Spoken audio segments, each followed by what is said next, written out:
bring you the latest in the world of sports. I'm Ginebra. We bring you the conversations you want to hear from your favorite icons and athletes. I'm Bea Escudero, and in tonight's Game Plan. The Cignal HD Spikers extend the Bronze Series while MVP Tots Carlos leads the 2022 Open Conference Premier Team. We'll also talk about Barangay Ginebra's secret weapon and Tony Bishop's do-it-all game for Meralco in the PBA Governors Cup Finals. And JV Casio helps us list down the breakout stars in the UAAP Season 84 men's basketball. Buckle up, sports fans. Let's get in the game.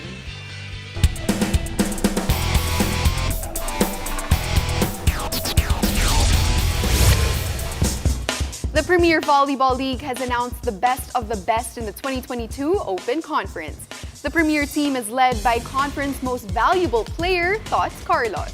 Tonight, my partner, F2 Logistics Cargo Mover, and the 2019 Reinforced Conference Best Opposite Spiker, Z Hervasio, helps us discuss this explosive PVL game day and the 2022 Open Conference Premier Team. Z, it's an honor to have you here. Oh my gosh, you know the last time that we were together, it was also here in the show. Correct. So it's nice to be back and be working with you exactly. again. Okay, so let's just get right to it. No? Okay.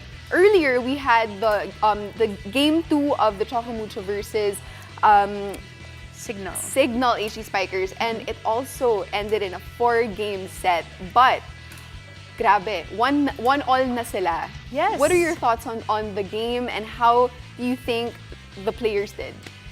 Definitely, there was more ball control, more effective ball control on the side of Cignal HD Spikers. Makikita natin at the end of the game, lamang na lamang sila in digs, blocks, and aces. So you can see na defense does win games.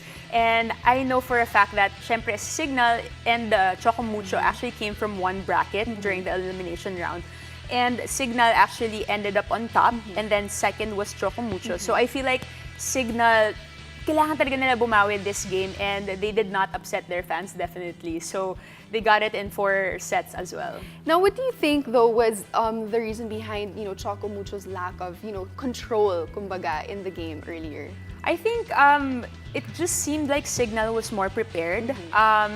I heard that Dina is suffering some sort of injury, and as we saw during their first game naman of the series, she was really the playmaker of the team. Talagang siya yung nagko-command for each and every player inside the court and off the court.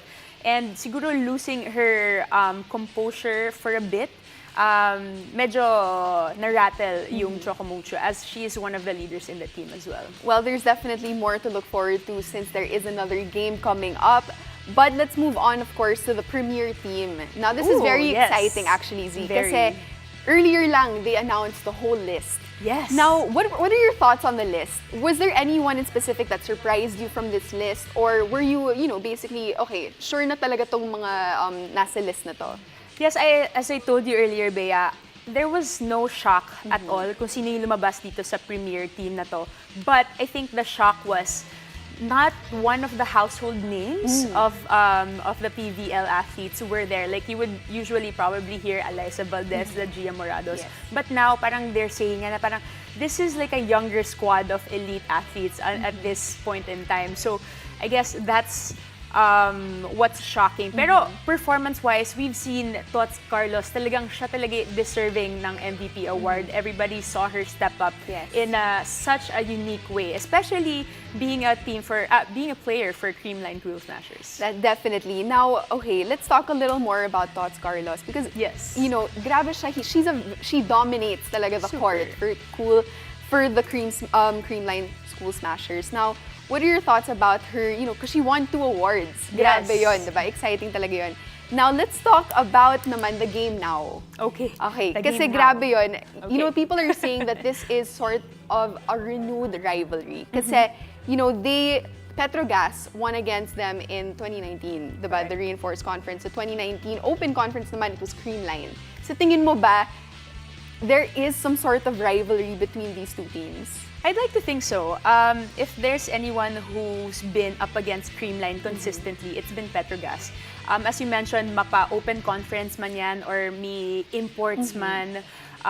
we saw them play head-to-head talaga up until the last game. So, and I think rivalries are good for the sport, for the league, and for the fans, syempre.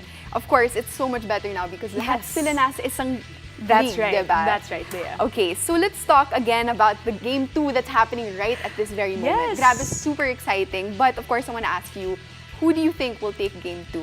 Oh my God, before I answer that question, You're watching update, nandito nga pala. Okay, pakita mo na lang. Right now, ayan, the first Ayan. set was taken by Creamline. Second Creamline. set is happening right now, but 8 points ahead ang 8 Petrogas. points. So, I guess the safe answer would be, as a volleyball fan, I would want to see a game 3. Definitely. I think all of us would want that because diba Yes. nakaka-excite talaga eh. Especially Sobra. when both of these teams are going at it talaga on the court. Correct. So, okay, going to, let's say, nga, mag-game 3 tayo. It will all happen on Sunday, by the Yes. way, diba? And it all depends if Petrogas will be able to win. What do they have to do in order for them to stay in the light? I think they have their attacks sorted out. I think just as how Cignal won earlier, they have to be consistent in their digging and blocking. So basically their defense at the net and on the floor. I feel like they need to step that up, and then they can convert naman easily. I've played against Petrogas, no question yung attacking prowess nila. And especially if they're up against a team like Creamline na alam naman natin, no doubt, they're up there for the Yes, attacking definitely. skill.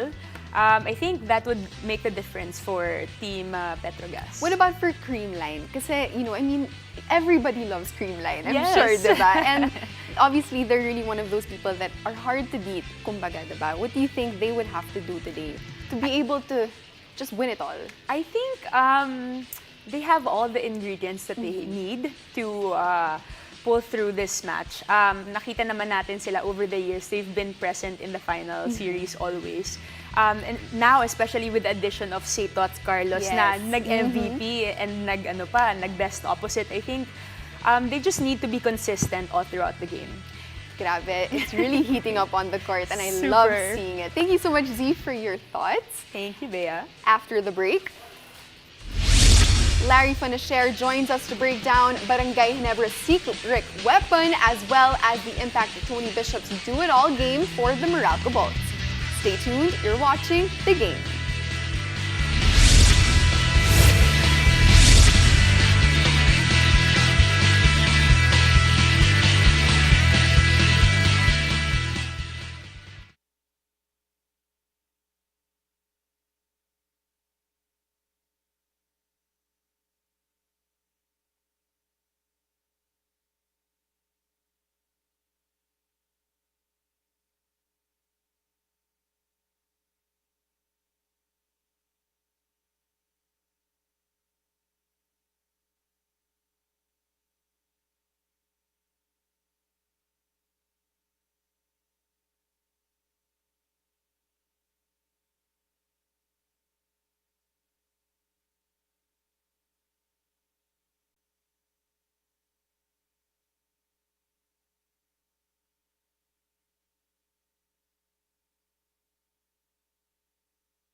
Welcome back to the game. The PBA Governors Cup Finals is firing on all cylinders and Game 2 is happening right now at the Mall of Asia Arena. Ayan, makikita natin it's already the third quarter and Ginebra is now up 60-42 against Meralco. And on that note, it is time to talk about the bigger storylines surrounding the finals. Joining us tonight is 7-time PBA champion Larry Fonacher. Larry, welcome to the game. Hi, Larry. Nice to see you again. Hi, Bea, Dizzy. Hi. Thank you for having me. All right, so let's get to it. You said you wanted to bring up some key narratives in the PBA finals regarding these two teams. Let's start with Barangay Ginebra. You said meron silang secret weapon in this series and it is their championship experience. What do you say? Oh, that's so obvious, Dizzy. I mean, Coach Tim Cohn's resume is so unmatched. I mean, it's his 7th finals with Ginebra, and Ginebra's been in the finals 8 times since 2010 with 5 rings. I mean, we all know Coach Tim. He's won everywhere he's gone to, and this is such a familiar ground for him that he basically knows what to do even when his eyes are closed. No, so it's really an advantage for Ginebra to be led under probably the greatest coach in PBA history. Yes, Larry, definitely no. Championship experience really does matter. But, as a 7-time champ, we're talking about you, Larry. And of course, a finals MVP yourself. How does all of that experience, from the coach to the players with multiple titles translate into, a court, like inside the court as a Game 7 series? Oh, it's you come into the game probably the highest kind of pressure situation, PBA finals. No, you come into the series very confident. You know that your leader knows what he's doing, and you're just willing to follow him. I forgot to add, yung core nila of L.A. Tenorio, Justin Brownlee, and Scotty Thompson. Those guys play so well. They're like a well-oiled machine. They just know how to play well with each other. No, so it's really fun. It's a beautiful thing to watch a team go back again and again to the finals and just really dominate the league. Mm-hmm. That's right. But even as Ginebra is up right now in the third quarter, let's not forget Meralco won the first game. You said there's a key factor in this team, and that is Tony Bishop. Mm-hmm. It's his do-it-all game. What can you say about that, Larry? Oh, he's a really special import. I think Coach Norman made a really great call when he decided to go with Tony Bishop instead of Alan Durham. I mean, Alan Durham was really a beast for them for the past few years, but Tony Bishop was a revelation for him. I mean, this guy is deadly anywhere. He can make the 3, mid-range, post-up, and he just makes so many smart plays and makes his teammates so much better. And his teammates feed off him. They play really confident because they know they have an import that can take them all the way. Now, Larry, both teams right now in the finals, they're not 100%. Now, speaking of Chris Panchero from Meralco, he played in Game 1, but again, he is not 100%. And of course, Japeth Aguilar from Ginebra, such a big name and a key player for Ginebra, he is also injured. So, for you, who is the deeper team, in this series? Let's start off with Ginebra. Oh, I think I don't think everyone's fully healthy when it's the finals. I mean, everyone's been scarred from the regular season all the way to the semis, and I think Meralco right now has the edge in depth. But just because Japeth is injured, Japeth's such a huge factor for Ginebra, and I'm sure they're feeling his absence during Game 1. But for me, Meralco has the deeper bench. They have 8 sturdy guys that are really solid, and plus I have to mention, when Meralco wins, it's usually Aaron Black and Alain Maliksi hitting double-digit in scoring. Those guys have been so vital for Meralco, who has been a team that has lacked a consistent offensive firepower all these years. But now it seems that those weaknesses have been filled up by Aaron and Alain. Now, we all know, Larry, that Meralco has also seen the finals before, but somewhat they always do fall short. Now, what do you think would their advantage be coming into this finals against Ginebra? Probably their health. And having lost to Ginebra for so many, like for I don't know, 3 or 4 series or final series already. I mean, they have probably built their lineup just to challenge Ginebra, and I think this lineup of theirs is probably the most complete and solid I've seen. I mean, they are complete in all positions: point guard, shooting guard, even their big. So you can see in how they are competing. They have the familiarity to play against Ginebra. But obviously today Ginebra has made some great adjustments that they're really up big against Meralco. That's right, and they're still up right now in the third quarter with about 9 minutes left. Okay, ito, last question, Larry. Fearless forecast. Who will win in how many games? Kailangan specific ha, Larry. Oh my gosh. You have to say which team Yes. and pang ilang games sila mananalo. I came to this show today not expecting that, because that is so hard Surprise. to answer. Game 7, I have Meralco winning this one just by a slight margin. Yun lang. No guarantees. I just have a feeling that they can finally pull this one off. Yes. Ayan guys, you heard it here from Larry Yes. Fornacier himself. Thank you so much, Larry, for joining us tonight. Thank you, Zibia. When we return, JV Casio this time helps us list down the breakout stars in the UAAP Season 84 men's basketball. Stay tuned, you're watching The Game.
It's the last day of the first round of the UAAP men's basketball tomorrow in the SM Mall of Asia Arena. And at 10 a.m., UE will look to get its first win against NU. And then LaSalle will try to bounce back against Adamson. Ateneo looks to stay undefeated against UST at 4 p.m. And at 7 p.m., the red-hot UP Fighting Maroons take on the FEU Tamaraws. As we approach the end of the first round, let's talk about some breakout stars in the UAAP basketball season so far. And joining us is UAAP commentator and LaSalle legend, JV Casio. Good evening, JV. Hi, Good JV. evening. Good evening, Z. Good evening, Bea. Thank you. Thank you for having me here. JV, before we get to the questions, no, or the discussion at hand, I want to ask, since first round na, I mean, it's about to end. How has it been so far for you? It's been great. Just being really, really fun and enjoying the every moment of it. Watching it live and analyzing the game and just really parang masayang-masaya ako na nagagawa ko ito. Nakaka-miss siguro, no, for JV kasi he's finally Yes. back in the UAP, but for something even better. Siyempre, best Yes. seats in the house pa. Yes, exactly. I wanted to ask, JV, before we go through the list, ano yung hinahanap mo in an athlete para ma-include siya dito sa breakthrough athlete list mo? Well, ano lang naman, some players who have, let's say, not very good season before, last season, pero ngayon they've been an impact player, and other players also that coming up from a rookie season that we didn't expect that they would play and give a very, very impactful game for their team. So those basically are yung mga tinitingnan ko for the for the players. And I just happy and enjoy to share it with you guys. All right, first on your list is UP's Xavier Lucero, 13.3 points, 7.7 rebounds per game. What can you tell us Yes. about him? Well, Xavier Lucero, he's a very versatile player, a very athletic player at that. And what I like about his game is it's an all-around game. He just brings a lot of energy for the team. He doesn't force his shots, he's doing the right things, screening and getting rebounds and diving to the basket. And he is the leading scorer of the UP, and that's why they're 5-1 right now. And it's all because of him. At his first game, 2 points and I think 3 rebounds lang siya. Pero after that, multiple best player awards. And that's really a great thing for UP and a very impact player for them. Now, JV, let's talk about our alma mater naman. Okay, let's talk about the half of the Phillips brothers, specifically si Michael Phillips. Now, he was recruited from the US, Ohio specifically. Yes. And, he has been a very vital part of the LaSalle team. Now, of course, Yes. he also averages 6.8 points and 10.3 rebounds per game. What are your thoughts about Michael? Well, he just complements the team very well, especially Justin Baltasar. Justin Baltasar can also do those things. Pero, of course, madaming kailangan gawin si Justin. He's their go-to guy, and he's their main anchor for the defense. But Michael Phillips helps him with that, and averaging 10 rebounds a game and with 5 offensive rebounds at that. Parang Dennis Rodman nga, and daming rebounds, di ba?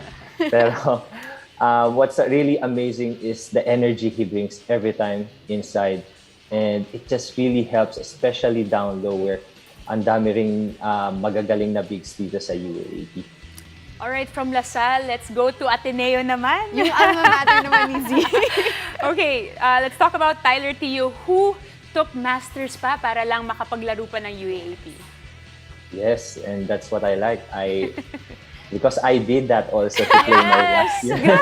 Talaga? Iba talaga pag Oo, UAAP. totoo. Yes, and that's great. And from last season, this is what I said na yung last season, medyo okay lang yung game niya. I think he averages around 3 points a game. But now, off the bench still, but he has impacted the bench of Ateneo very well. He averages around 8 points a game.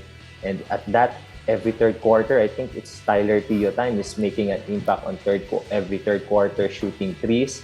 And he is really a scorer, and he is showing it right now. Sabi nga nila, diba, he's not anymore Tyler Teo, it's Tyler Trio. Diba? Kasi grabe, Yes. every single time, parang pumapasok lahat ng threes niya. Diba? But let's go naman to, let's go to the FEU Tamaraws. Let's talk about RJ Abarientos. Now, we all know that RJ is really one of the key players of FEU. What are your thoughts on him, and why is he considered your breakout star for the FEU Tamaraws? Well, there, you've seen it, 15.8 points per game. That's very, Grabe. very good for a rookie. But we have heard of RJ Abarientos from Gilas, of course. We know he's good. But after the 6 games, he is really, really good. And He made 33 points against NU, and just last night, a winning shot at that against Adamson. And they're one of their go-to guys. And coming kay LJ Gonzalez, medyo galing pa siya sa injury. If these two guys can maging parehas ang laro, and that's gonna be very dangerous for a lot of things. But right now, he's carrying the load on the scoring end, and he is the very parang exciting player to watch for them. Now, okay, JV, I just want to ask, kasi si RJ, people say that he's not exactly a flashy player. But what makes him so effective, on the court alongside his teammates? Well, he's very creative in new ways on how he finds to score. And also, he recognizes his teammates. He can give excellent passes, and he reads the ball screen very well. And once he can get his game going, he's very, very dangerous, especially his three-point shot. Actually, parang minsan effortless yung dalaw. Kaya sinasabi siguro hindi flashy, pero it's really, really creative and very, very, very good player. All right, last question, JV. I wanted to ask, kung napag-usapan natin breakthrough players, how about a breakthrough team this season so far? Well, I would say NU having a breakthrough season. I know that they know what they can do and what they have delivered. They are 3-3 right now, but I am very impressed on how they are very disciplined, and they like you said, yung breakout team na to, it's because they challenge every team that they face, especially yung mga contenders. They challenge them very hard. They make it tough for them, and I believe they could have won some of the games, and it's just a very, very close game. And praise to Coach Jeff Napa and his coaching staff that instilling a very, very good system to compete in this UAAP season. There's really so much more to look forward to, especially since first round pa lang, diba? There's still so Yes. much to look forward to. Thank you so much, JV, Thank for you. joining us here in the game. Thank you, Z. Thank you, Bea. Thank you for joining us. I'm Bea Escudero. Catch us weeknights here on One News, One Sports, and One Sports Plus. I'm Ziher Basho, and this has been The Game.